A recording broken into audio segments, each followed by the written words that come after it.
In the world of rap, there are many rules, and one of those rules is that if someone insults you in a song, or in an interview, or just in general, it's your right to insult them back. But one of the other rules is that you shouldn't take those disses too far, because that may lead to some bad things. Join me as I show you some of the times that rappers took it too far, completely. Be sure to like the video and subscribe to King Trending so you don't miss any more videos. Number 7. J. Cole. Wow, you get so much props. You diss a 17-year-old.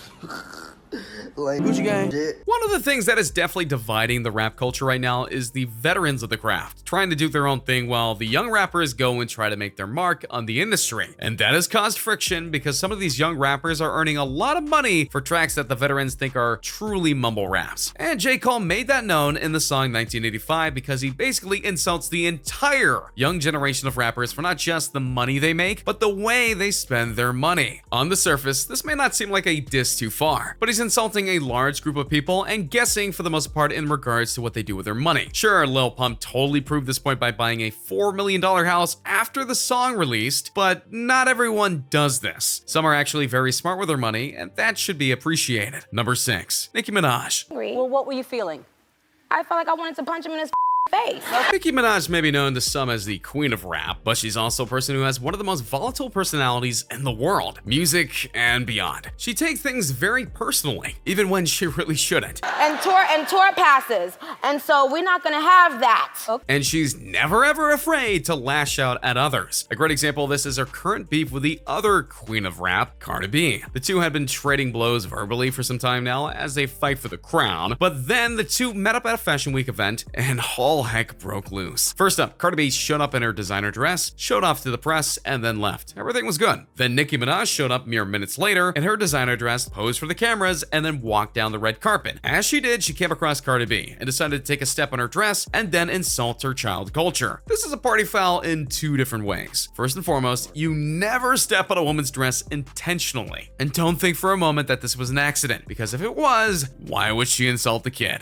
Stumbling across the hallway, held back by her security team. And that wasn't the only thing Minaj did to Cardi's dress, as you'll soon find out. Second off, you leave family out of it. That's just one of the rules. You go after the rapper, maybe reference their family, their upbringing, how they were raised to an extent, but you never go after their kids, especially when they aren't even a year old yet. Again, there are rules. Oh, what was the result of this insult? Well, obviously they got into an altercation. No, seriously, they did. It was so bad that Minaj actually ripped out part of Cardi's dress. Again, party foul. And when the two were restrained by their own respective security forces, Cardi threw a shoe. The whole thing was basically taped to and sold to news outlets everywhere. And that's how we know about the kid's diss, because Cardi shouted at Nicki to insult her kid again and see what happens. Nicki, we get it. You don't like Cardi? You think she's stepping on your own territory? By all means, have it out with her, but leave the kid insults at home. You're better than that. Number 5. MGK. Arguably, MGK had one of his best years ever in 2018, and that was largely due in part to his months-long beef with the one and only Eminem. Eminem started the feud, or more accurately, reignited the feud, when he called out a bunch of rappers in his new album, Kamikaze, one of which was MGK, who had insulted his daughter 6 years prior. And only then did the legendary rapper decide to respond. But of course, MGK wasn't gonna go and sit by and let that stand. So he made his most popular song ever, Rap Devil, a direct pun on the Rap God song that Eminem once did. But while many disses in the track were very standard and somewhat lame in the eyes of many, there was one diss that crossed the line, where he said, "You're sober and bored, huh? I know." This is a direct diss on the fact that Eminem hasn't taken meds or alcohol in over a decade, which is actually quite an achievement. One that many who are trying to recover from an addiction would love to have under their belt. So why is this diss too far? Well, Eminem almost passed away because of an overdose, and he went sober to make sure that he would never come close to the edge of life again like that. And yet, according to MGK, he's bored because he's sober. Really? Stereotypes are everywhere in the rap game, and one of the biggest ones is that rappers are almost always abusing a substance or alcohol, or using weapons of various kinds, and so on and so forth. For Eminem to say enough and try to turn his life around in more ways than one is inspiring and not to be insulted. One should never be tormented for trying to live a better life. Number 4. Kanye West. I'm gonna let you finish,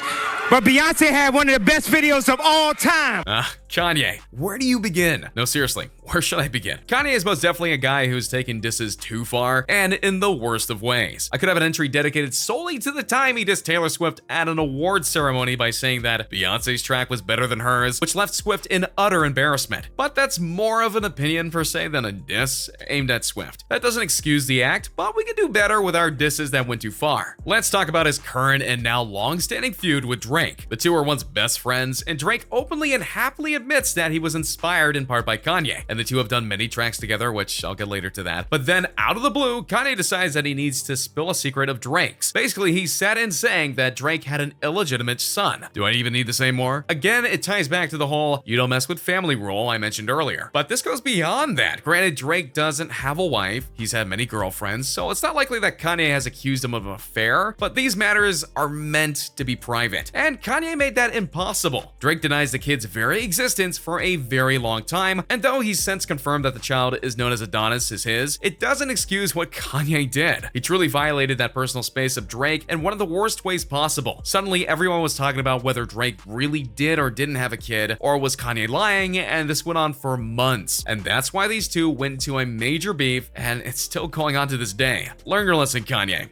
Oh wait, it's Kanye. Yeah, he'll never learn. Number 3, Gucci Mane. I thought it was a real scooch, but you know, they're carbon copy, man. There are many kinds of disses that you can make on a person, and not all of them are verbal. Some of them are very much action-based. Gucci Mane was very much one rapper who did a lot of non-verbal dissing on his pal, Young Jeezy. You see, the two agreed to do a collaboration on a song for Jeezy's debut album, something that happens a lot in the rap world, to be honest. Except after the track was done, Gucci took the song and put it on his next album before Young Jeezy's even released it. So, because of the laws of music, Gucci got full rights to the song, and Young Jeezy got nothing. He didn't even get paid for help making the song. It's bad enough when you insult a guy or make fun of his character for no reason, but if you go and steal something that he helped make, yeah, that's taking it too far. Sadly, it gets much worse, because this ignited a beef with the two, including the death of one of Jeezy's associates, and Gucci Mane was charged with the crime, though he was later acquitted. On it went, and though they did make a truce, it didn't last long. Number 2, Benzino. Who the heck is Benzino, you ask? Well, he's a rapper who made a big mistake that not only costed him a lot of his credibility, he personally brought the downfall of a much respected magazine. How the heck did an unknown rapper do that? Simply, he used the magazine to go after Eminem.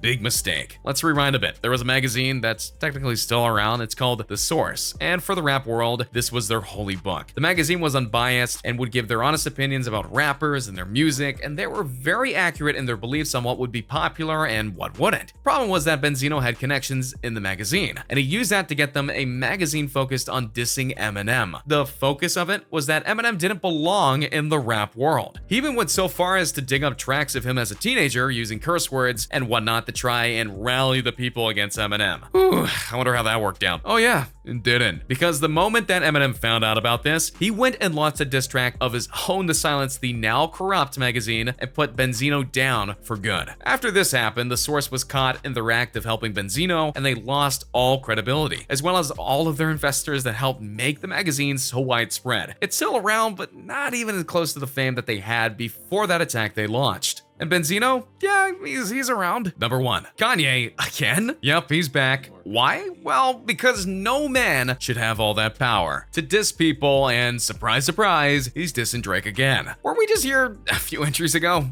Yeah. So what did he do this time? Well, Drake contacted Kanye privately and asked very kindly for his permission to re-release a song that they had done together, and thus he needed permission to do anything with it anyway. Instead of just saying no to Drake, he said no and then went to Twitter to do a massive 3-hour-long rant about Drake and what he did and how the world isn't a good place, especially to people with mental disorders. Now, on the surface, this isn't so bad. It's honestly a case of Kanye being Kanye. However, one of the many disses that he threw online and later deleted was that he said that Drake threatened his family. Oh yeah, he said Drake threatened his wife Kim and his kids, and obviously this is a lie. For even in anger, Drake knows them better to hurl such things, even in this very volatile world of rap that we live in. And more than that, Kanye can't prove it, so it's a lie. But what does this matter? Why is this one that just went too far? Because he's now not just doing wrong by Drake, he's calling Drake out for things that we know aren't true. It'd be like him calling out Drake to be a racist, even though Drake has worked hard to fight against racism in the world, as he was bullied because of his race as a child. And while Drake has been known to get violent in the past, it's usually for a very good reason, like when Chris Brown decked him at a nightclub and then he retaliated. But he's shown no inclination to attack someone's family. So Kanye definitely crossed the line here, and while he technically apologized for his actions, it again doesn't excuse that they happened at all. So, there you have it. Some rappers who took their disses way too far. Which ones were your favorites? Or do you know some disses that should have been on this list? Let me know your thoughts in the comments down below. Be sure to subscribe, and I'll see you next time on King Trending.